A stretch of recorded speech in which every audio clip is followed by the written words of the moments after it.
Friction বা ঘর্ষণ এক প্রকারের বল বা ফোর্স। আমরা যখন কোনো একটা সারফেসের উপরে আরও একটা বস্তুকে রেখে তাকে মুভ করানোর চেষ্টা করি, তখন আমরা জানি যে সেটা সহজে মুভ হতে চায় না। কেন মুভ হতে চায় না? আমরা যদি আপাত দৃষ্টিতে দুটো স্মুথ সারফেস যদি থাকে এবং তার উপরে যদি কোনো একটা এই স্মুথ সারফেসটার উপরে একটা বস্তু রাখা আছে, না ব্লক মনে করো কাঠের, দুটোই খুব স্মুথ, তো আমি যদি এটাকে একবার ঠেলে দিয়ে ছেড়ে দিই, তাহলে এটা কি খানিক এটা একটা ভেলোসিটি বা স্পিড পাবে, একটা গতি পাবে, এটা মোশনে আসবে। তো তার খানিকটা পরে এটা খানিক কিছু যেতে যেতে থেমেই যাবে, এটা আমরা জানি। কেন থেমে গেল? তার কারণ কোনো একটা বাধা বা অপোজিং ফোর্স এর উপরে কাজ করছিল, যেটা একে থামালো। কেননা আমরা জানি যে কোনো বস্তু যদি মুভিং থাকে তাহলে তাকে রেস্টে নিয়ে আসার জন্য ফোর্স অ্যাপ্লাই করতে হয়। ঠিক আছে, তো তাহলে এই ফোর্সটা আসছে কোথা থেকে? এদের মধ্যে যে কন্ট্যাক্ট এরিয়াটা থাকে, সেই কন্ট্যাক্ট এরিয়া বরাবর এই ফ্রিকশন কাজ করে। কিভাবে? আমরা এটাকে যদি খুব জুম করি, মাইক্রোস্কোপিক্যালি দেখি, তাহলে দেখতে বাইরে থেকে স্মুথ হলেও সেটা কিন্তু একটা এরকম ধরনের গ্রুভিংস দেখতে পাবো আমরা যদি এটাকে অনেক জুম করি, মাইক্রোস্কোপিক্যালি দেখি। তো দুটো সারফেস যদি এরকম ধরনের থাকে, তো ওদের মধ্যে কিন্তু এরকম গ্রুভিংসগুলো ইন্টারলকিং কিছুটা হলেও হবে, এবং সেইটা যখন একে অপরের সাপেক্ষে মুভ করতে চাইবে তখন কি হবে? বাধা পাবে এই গ্রুভিংসের ইন্টারলকিংগুলোর জন্য। এই বাধাটাই হচ্ছে ফ্রিকশন এর উৎপত্তি ঘটায়। তো এই বাধাজনিত যে বল, সেটাই আমরা ফ্রিকশন বল বা ফ্রিকশন ফোর্স বলবো। এই বাধাটা তখনই হবে যখন বস্তুটা মানে সারফেসটা একে অপরের সাপেক্ষে মুভ করতে চাইবে। যখন দুটো সারফেস স্থির আছে তখন তো বাধা তৈরি হবে না। কিন্তু যেই মুহূর্তে আমি ওই স্থির বস্তুটার উপরে ফোর্স যদি অ্যাপ্লাই করি, এফ অল্প যদি হয়, তাহলে আমি কি দেখব? যে এই বস্তুটা মুভ করবে না। আমি ধীরে ধীরে যদি ফোর্সটা বাড়াতে থাকি, তাহলে একটা টাইমের পর মুভ করে যাবে। তাহলে আমি প্রথমে যে ফোর্সটা ইউজ করছিলাম, তাহলে তাকে অপোজ করছিল কেউ, যার জন্য এর ওপর নেট ফোর্স 0 হচ্ছিল, তাই এটা মুভ করছিল না, রেস্টেই থাকছিল। তাহলে একে অপোজ করার জন্য যে ফোর্সটা, সেটা কি? Friction force. তাহলে এই দিকে যদি আমি ফোর্স অ্যাপ্লাই করি, তাহলে এই সারফেস বরাবর এই দিকে ফ্রিকশন ফোর্স কাজ করছিল। তো এই ফ্রিকশন ফোর্সটা যে কাজ করছিল, এটাকে আমরা বলবো তখন স্ট্যাটিক ফ্রিকশন, কারণ বস্তুটা স্ট্যাটিক আছে। ঠিক আছে, তো এই স্ট্যাটিক ফ্রিকশনটা কি হয়? আমরা যখন অ্যাপ্লাইড ফোর্স ক্যাপিটাল এফ বাড়াতে থাকি, তখন একটা টাইমের পর আর এই স্ট্যাটিক ফ্রিকশন ফোর্স ওই ক্যাপিটাল এফ আমার অ্যাপ্লাইড ফোর্সকে ব্যালেন্স করতে পারে না। ঠিক আছে, তো সেই সময় আমরা জানি যে বস্তুটা মুভ করতে আরম্ভ করবে, স্লাইড করতে আরম্ভ করবে। ঠিক আছে, এইটুকু আমরা ভালো করে বুঝি। তাহলে এই যে ফ্রিকশন ফোর্সটা কাজ করছিল, এটাকে স্ট্যাটিক ফ্রিকশন ফোর্স বলা হয়। ঠিক আছে, এই যে ক্যাপিটাল এফটা বাড়াতে বাড়াতে একটা টাইমের পর মুভ করে গেল বস্তুটা, ঠিক তার আগে অবধি তার মানে এই ফ্রিকশন ফোর্সটা একে ব্যালেন্স করছিল। তার মানে ততক্ষণ অবধি এই অ্যাপ্লাইড ফোর্সটা এই ফ্রিকশন ফোর্সটা সমান ছিল। এইভাবে এই যে স্ট্যাটিক ফ্রিকশনের যে ম্যাক্সিমাম ভ্যালু, তাকে আমরা এফএস দিয়ে দেখাই। সেই ম্যাক্সিমাম ভ্যালুটা, স্ট্যাটিক ফ্রিকশনের যে ম্যাক্সিমাম ভ্যালু, যার পরে আর এই ফ্রিকশন ফোর্সটা কী হবে? বাড়বে না। আমরা এই অ্যাপ্লাইড ফোর্স বাড়ালেও আর এই ফ্রিকশন ফোর্সটা বাড়তে পারবে না। এটা একটা সার্টেন লিমিট আছে ম্যাক্সিমাম, সেটা কি এফএস বলা হচ্ছে। তো তারপরে আমরা যদি ক্যাপিটাল এফকে আরও বাড়াই, এই স্ট্যাটিক ফ্রিকশন ফোর্সটা কী হয়? আর যেহেতু বাড়তে পারছে না, তো তখন এই ফোর্সটা নেট একটা এদিকে রেজাল্টেন্ট দেবে এবং বস্তুটা স্লাইড করতে থাকবে। তো এই যে স্ট্যাটিক ফ্রিকশনের যে ম্যাক্সিমাম ভ্যালু এফ এস, সেইটা এই বস্তুটার যে সারফেসটা আছে, সেই সারফেসটার উপরে, এই উপরের বস্তুটা যে নর্মাল নিচের দিকে ফোর্স দিচ্ছে, সেটা কি? এর ওজন এমজি। এবং নিউটনের তৃতীয় গতিসূত্র যদি তোমরা পড়ে থাকো বা একটু ছোটোবেলার কথা মনে করো, তখন কী ছিল? প্রত্যেক ক্রিয়ার সমান এবং বিপরীত প্রতিক্রিয়া আছে। তো এই সারফেসটার সাপেক্ষে যদি এই বস্তুটা নিচের দিকে দেবে না যায়, যেটা যাচ্ছে না, তার মানে একে উপরের দিকেও একটা কেউ সমান এবং বিপরীত, মানে উপরের দিকেও সমান একটা এমজির সমান মানের ফোর্স দিচ্ছে। কে দিচ্ছে? এই মাটি। এটাকে আমরা বলি রিয়াকশন ফোর্স বা প্রতিক্রিয়া বল, এন দিয়ে দেখানো হয়। তো আমরা নিউটনের থার্ড ল থেকে দেখতে পাচ্ছি যে এন এর ভ্যালু যা হবে ওজনের সমান। ঠিক আছে, তো আমরা দেখতে পাই যে এই সারফেসটার উপরে যে লম্ব প্রতিক্রিয়া বল পাচ্ছে এই উপরের বস্তুটা, তার সাথে এই ম্যাক্সিমাম স্ট্যাটিক ফ্রিকশনের ভ্যালুটা সমানুপাতি হয়। তো এই সমানুপাতি চিহ্নটা তুললে একটা ভেদ ধ্রুবক আসে আমরা জানি, সেখানে আমরা এটাকে লিখব মিউ। এই মিউটাকে আমরা এস দিয়ে দিচ্ছি, কেননা স্ট্যাটিক ফ্রিকশনের ক্ষেত্রে এনেছি, তাই এই মিউটাকে আমরা বলবো কোএফিশিয়েন্ট অফ স্ট্যাটিক ফ্রিকশন। ঠিক আছে, তো এই মিউটা দেখো এফএসটাও একটা ফোর্স, এনটাও একটা ফোর্স, রিয়াকশন ফোর্স, এন এর ভ্যালু সোজা কথা কি এমজি। তাহলে এদের এই ফোর্স দুটোর মধ্যে যে রেশিও সিমিলার কোয়ান্টিটির রেশিও হচ্ছে, তাহলে এই কোএফিশিয়েন্ট অফ স্ট্যাটিক ফ্রিকশনের কী হবে, কোনো একক বা ইউনিট থাকবে না, আর ডাইমেনশনলেস কোয়ান্টিটি হবে। ঠিক আছে, কেননা সিমিলার কোয়ান্টিটির রেশিও, ফোর্সের রেশিও। ঠিক আছে, নো ডাইমেনশন নো লিমিট। ঠিক আছে, এই হচ্ছে আমার স্ট্যাটিক ফ্রিকশনের কোএফিশিয়েন্ট। তো এই কোএফিশিয়েন্টটা কি কোথায় কোথায় নির্ভর করে, সারফেসের টাইপের উপর, মেটেরিয়ালের উপর নির্ভর করে। ঠিক আছে, আচ্ছা এখানে যে বলে রাখা ভালো যে এই ফ্রিকশনগুলো, এই যে ফ্রিকশন ফোর্সের যে ধরন, সেটা কিভাবে নির্ভর করবে, সেটা মেজরলি ডিপেন্ড করে এই কোএফিশিয়েন্ট অফ ফ্রিকশন জিনিসটা কীভাবে ডিপেন্ড করে। ঠিক আছে, তার স্বাভাবিকভাবে যদি সারফেসের টাইপ চেঞ্জ হয়, ঠিক আছে, তাহলে কি হয়ে যাবে, মেটেরিয়াল যদি চেঞ্জ হয় সোজা কথা, তখন এই ফ্রিকশন যে ফোর্সটা সেগুলো আমাদের চেঞ্জ হতে থাকবে।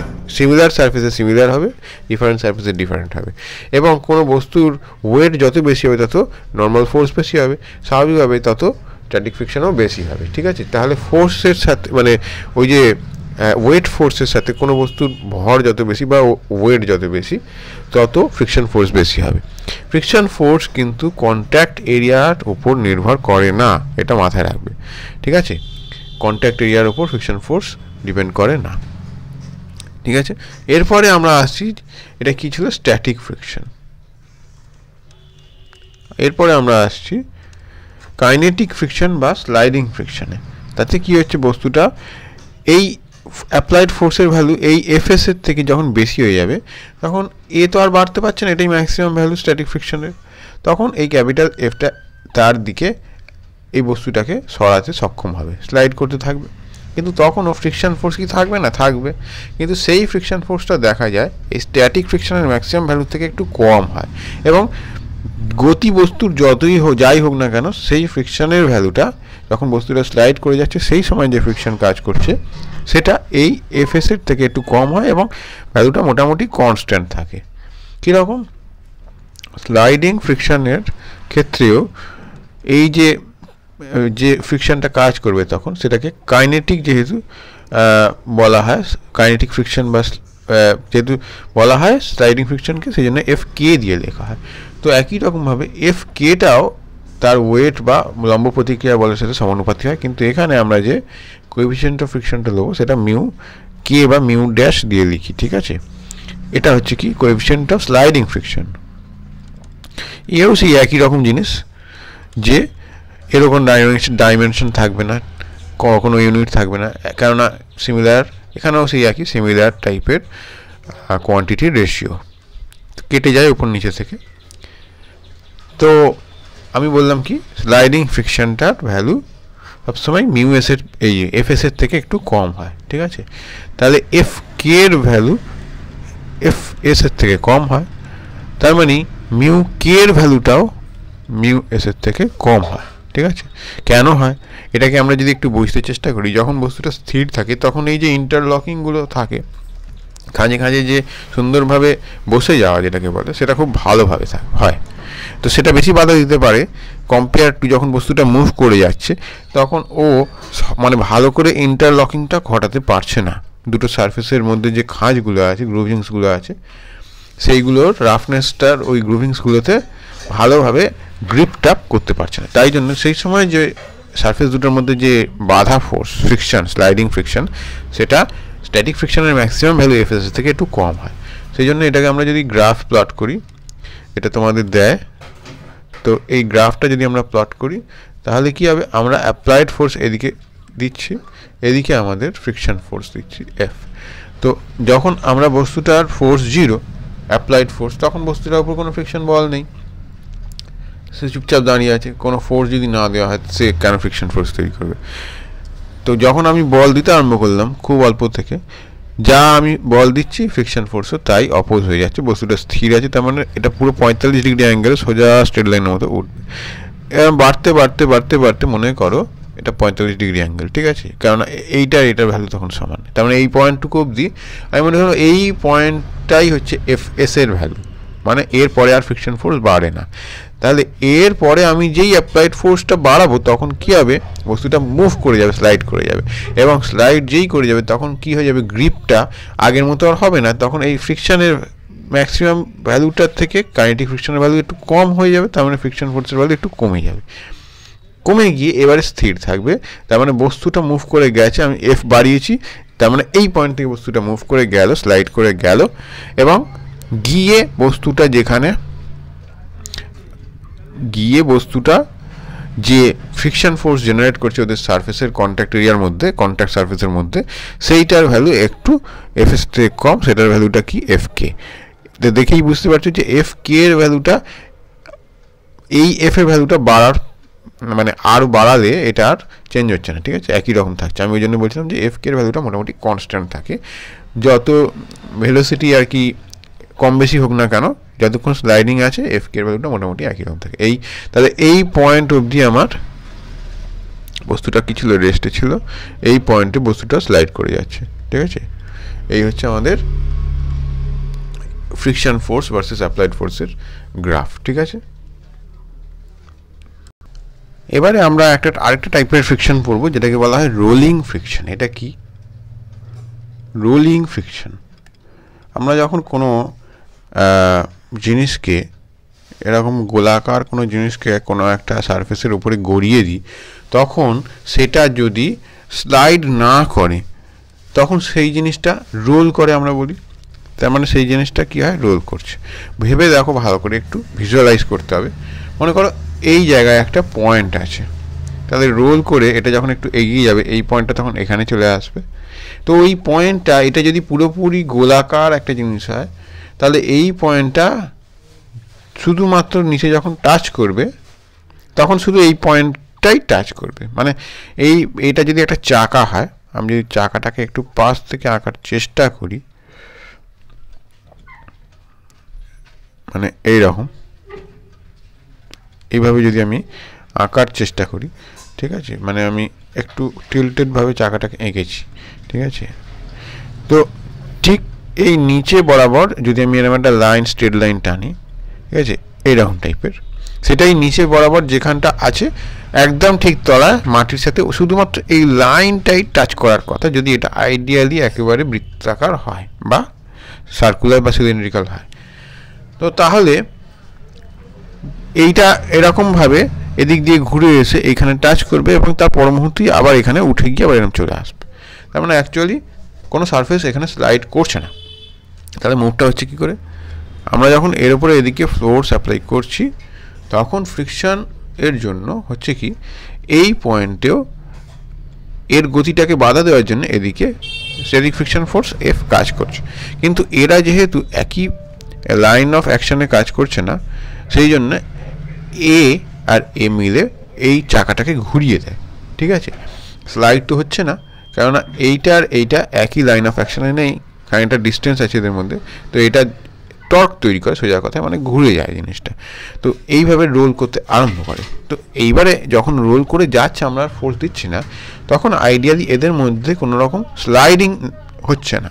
তো স্লাইডিং যদি না হয় তাহলে ফ্রিকশন তৈরি হওয়ার কথা নয়, ঠিক আছে। তাহলে একটা চাকা গড়িয়ে গেলে খানিকক্ষণ পর থেমে যায় কেন? চাকাটা তো স্লাইড করছে না।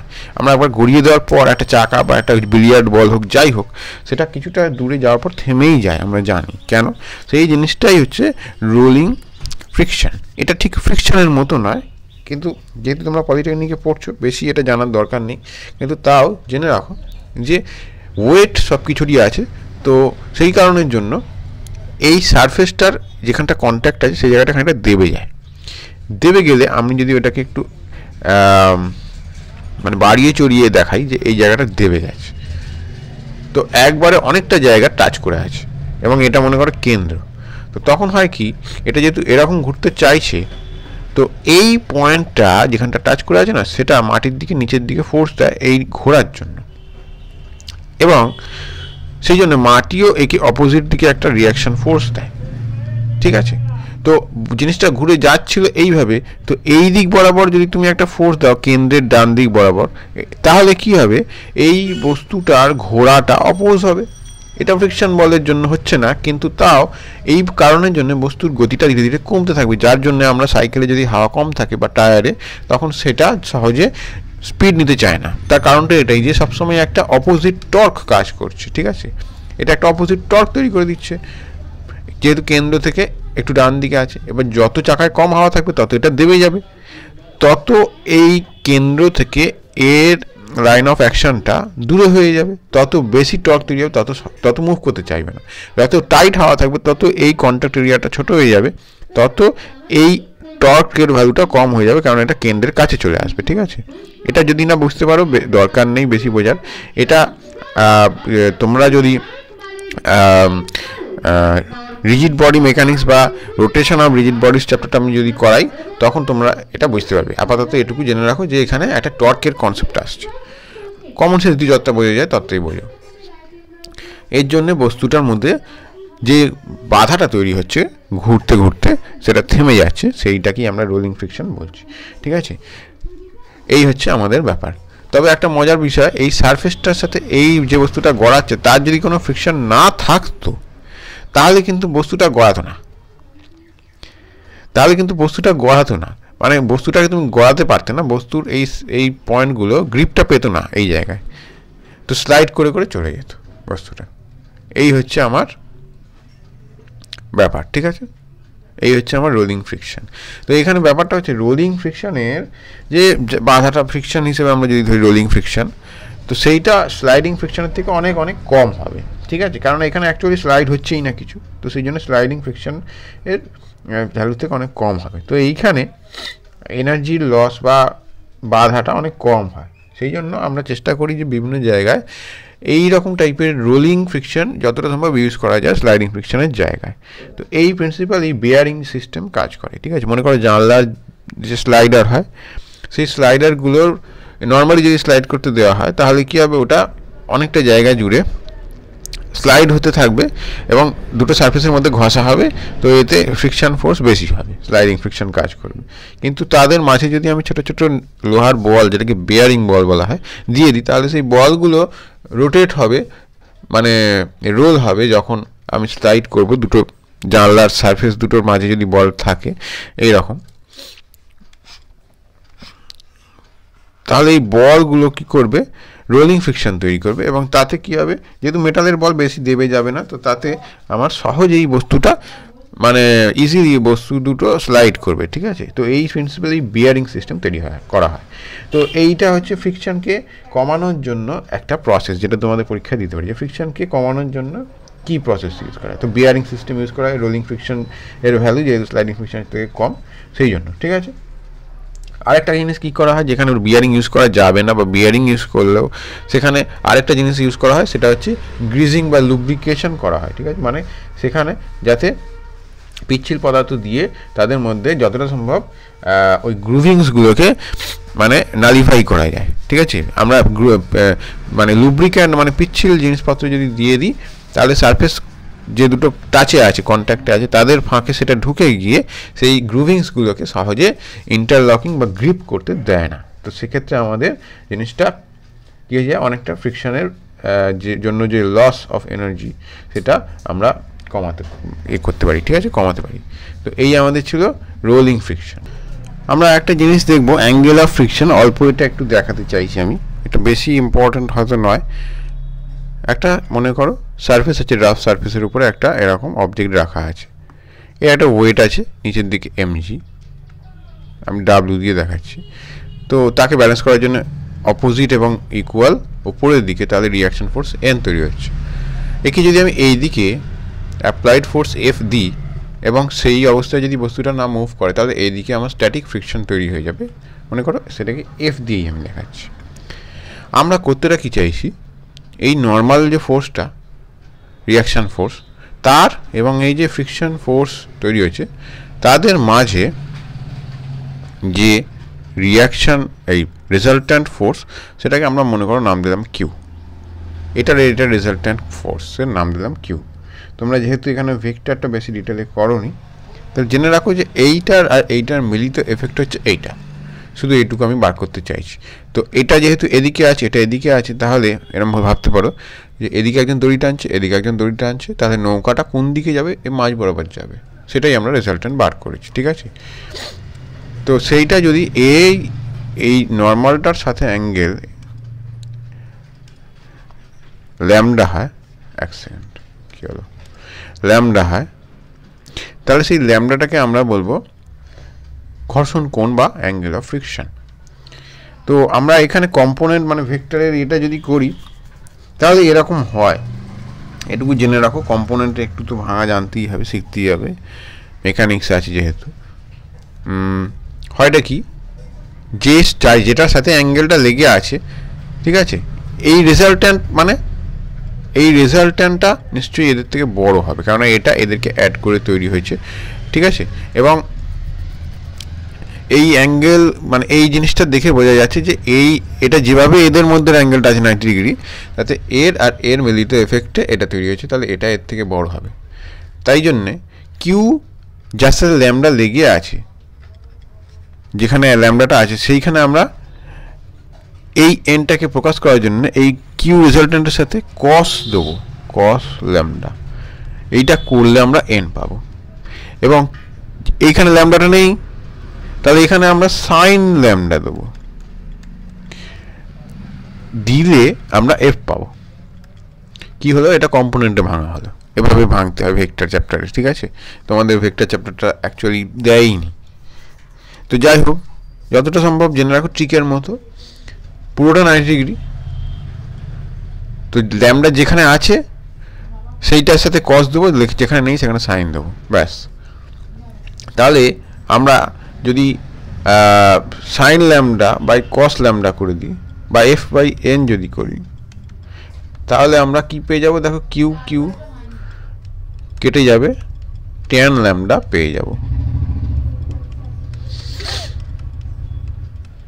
কিন্তু এফ বাই এন মানে তো মিউ ছিল আমার ঘর্ষণ কোএফিসিয়েন্ট, দেখবে এফ বাই এন করলে মিউ আসে, তাহলে mu equals to tan lambda.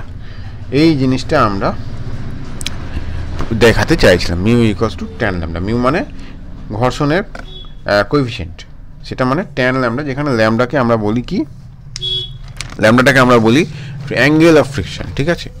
এটা আমাদের একটু প্রয়োজন আছে জানার, কারণ আমাদেরকে কিছু জিনিস ওয়ার্ক ডান, এনার্জি এইসব চ্যাপ্টারে করতে বলবে, সেটা আমরা এক্সপ্রেশনটা যাতে ইউজ করতে পারি। মনে করো এরকম একটা ইনক্লাইন্ড সারফেস আছে, এটা 90 ডিগ্রিতে থিটা অ্যাঙ্গেলে ইনক্লাইন্ড আছে, এবং এইখানে একটা বস্তু রয়েছে, তার ওয়েট নিচে দিয়ে কাজ করবে এমজি, ঠিক আছে। তো এখানে একটু আবার আমাদেরকে কম্পোনেন্ট বুঝতে হবে। তাহলে আমি বার করতে চাইছি যে এই অ্যাঙ্গেলটা ম্যাক্সিমাম কত হবে, যাতে এই বস্তুটা স্লাইড করছে কিন্তু করছে না।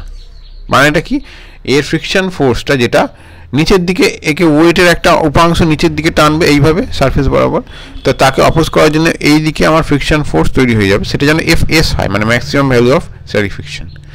তো এটা আমরা করবোটা কি, নিচের দিকে এমজি কাজ করবে, তাহলে আমাকে বার করতে হবে যে এই সারফেস বরাবর নর্মাল ফোর্সটা কত, তবে তো আমরা এফএসটাকে বার করতে পারবো। কি করে বার করবো নর্মাল ফোর্স, এটা যদি এমজি হয়ে যায়, তাহলে এই সারফেস বরাবর পারপেন্ডিকুলারলি, এই সারফেস বরাবর পারপেন্ডিকুলারলি নিচের দিকে, মানে এরকম, যেটা এটা পারপেন্ডিকুলার, সেটা ওয়েটের কত উপাংশ হবে সেটা বার করলে তারই ইকুয়াল এবং অপোজিট এন। তাহলে এটা যদি থিটা হয়, এইটাও থিটা হয়, এটা প্লেন জিওমেট্রি থেকে করা হচ্ছে। এইটা যদি থিটা হয় তাহলে এইটাও থিটা হবে, ঠিক আছে। তাই যদি হয়ে যায় তাহলে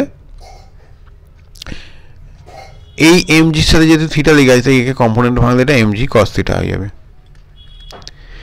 ঠিক আছে, এমজি কস থিটা হয়ে যাবে।